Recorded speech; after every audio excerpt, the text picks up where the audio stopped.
My best friend, Sarah, 26 female, and her husband, Matt, 28 male, have put me in a very difficult position with my fiancé, Jack, 30 male. I knew Matt since my childhood. He was my neighbor, and we were friendly. Sarah and I were roommates in college and became close friends. When I introduced Sarah and Matt, they hit it off and started dating each other. I was happy to see two of my friends get together, but also annoyed that I became the third wheel and was often ignored or set aside because they were so into each other. By the time I graduated, Matt had completely dropped me as a friend. That saddened me, but I was still good friends with Sarah, so it was what it was. Sarah and I would frequently hang out, but I never talked with Matt other than the occasional polite hellos. Sarah would sometimes try to do couples dates with her and Matt and me and my dates. I found that Matt had developed an unpleasant personality and would frequently be rude and condescending towards me. However, he's a very devoted and loving husband to Sarah, so for her sake I ignored him. When my fiancé and I got engaged, we had no plans to do a party. Sarah was disappointed that we didn't throw an engagement party, so she organized a small get-together at her home to celebrate us. The party was nice, and as things were winding down, my fiancé and I went to thank Sarah and Matt for their sweet gesture before we took our leave. Matt was pretty tipsy by then, and out of nowhere, he suddenly hugged me and in front of my fiancé said that he was so glad that I was finally settling down, and he is relieved that now I'll be over the crush I had on him. I was shocked and told him that wasn't true. He just laughed and told Jack that I was always chasing him, and he had to work hard to keep me away. I dragged Sarah in and asked her to please fix this mess, and she was all like, "Oh, he's drunk, ignore him," and says, "You know I always trust you. I know you wouldn't act on your crush." Jack was pretty pissed by this point, and he walked out. I ran after him and tried explaining that this isn't true, but he told me he doesn't want to be anyone's second choice or their backup plan. Since that night, he isn't talking to me or returning my calls. I have talked to Sarah multiple times to clear things with Jack, but she's brushing me off. I don't understand why they believe this or why she'd stay friends with me if she thought I was into her husband. I was in her wedding party and did all the work because her sister, who was the MOH, was too busy. I have helped her through her pregnancy and have babysat her kids so many times. She never gave me any indication she thought this, and why would she want me close to her family if she believed this? I feel humiliated that these people think I was pining away for a jerk like Matt. I need help in convincing Jack this isn't true. I am also mad at him for throwing away our relationship over what some drunken idiot said. I don't know what I am going to do about my friendship with Sarah. I talked to Sarah again and asked her first of all why she'd think I had a crush on Matt. She said that when I first introduced them, I had talked up Matt and gushed about him, and she took that as me being into him. I said I was fond of him since I've known him for a long time, but that doesn't mean I want to be with him. She said when they started dating, I was often upset about it. I said I wasn't upset about their dating. I was upset that she'd make plans with me and then leave me to be with him. And when we were all together, I didn't enjoy being the third wheel while they ignored me. That had nothing to do with wanting him and more to not liking being left out by my best friend. I asked her why she hadn't said anything before, and she explained that she could manage the situation. She had asked Matt to stop talking to me completely, and she engineered situations so there was little chance of us socializing with each other.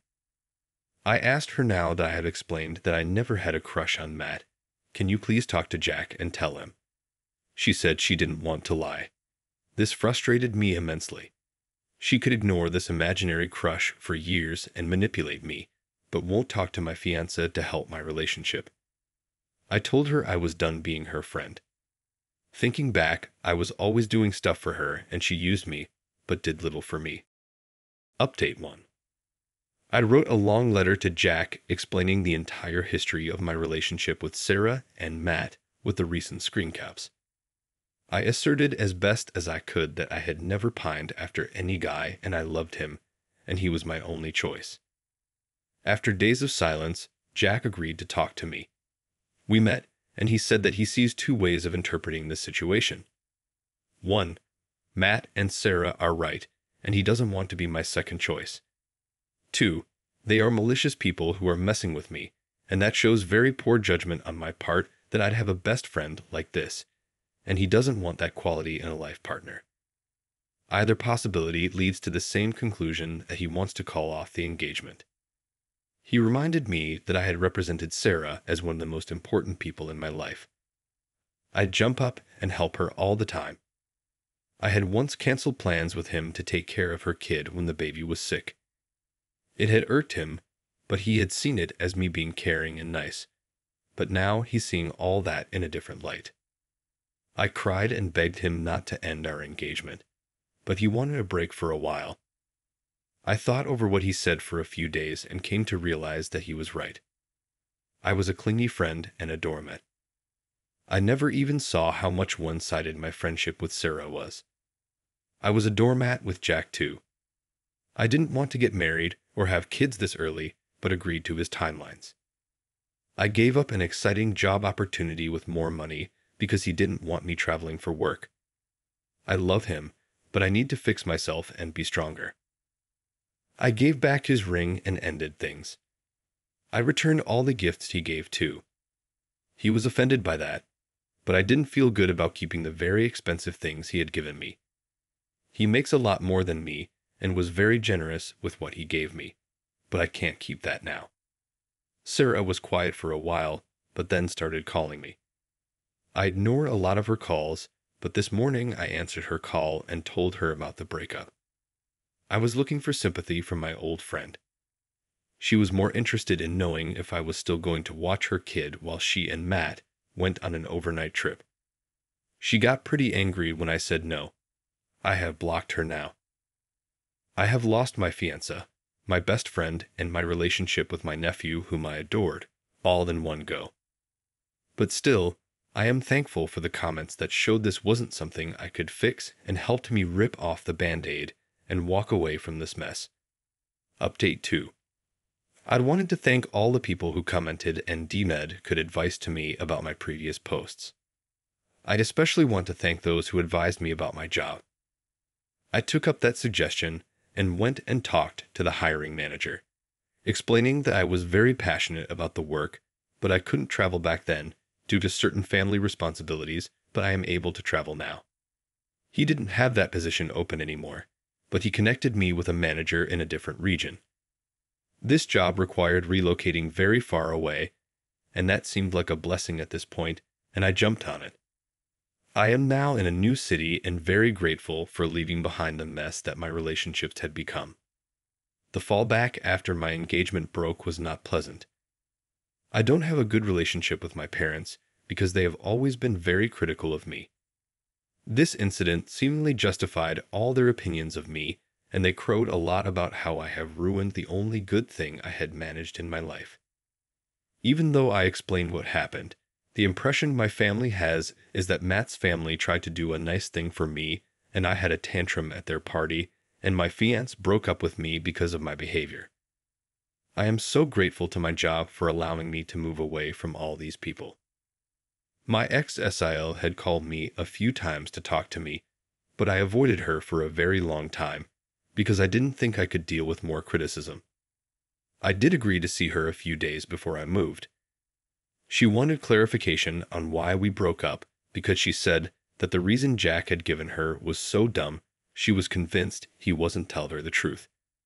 She told me what he said, and he had given her the correct details. I confirmed that's what had happened, and she was dumbfounded. I hadn't realized this, but she liked me very much and thought well of me. I was so moved I cried. She might be the only person in real life who felt I wasn't in the wrong. She tried to convince me to talk to her brother and work this out. She was very disappointed to hear that I was moving away. Another reason I am glad for the relocation, otherwise I'd have been tempted to agree to her setting up a meet. Later, Jack left me a message saying we should talk, but I haven't responded to him. I moved and I am settling down in this new place. I am very busy with my new job and getting used to a very different lifestyle in this big city. I have thought about calling him, but then I think I should let that lie and work on building a new life for me.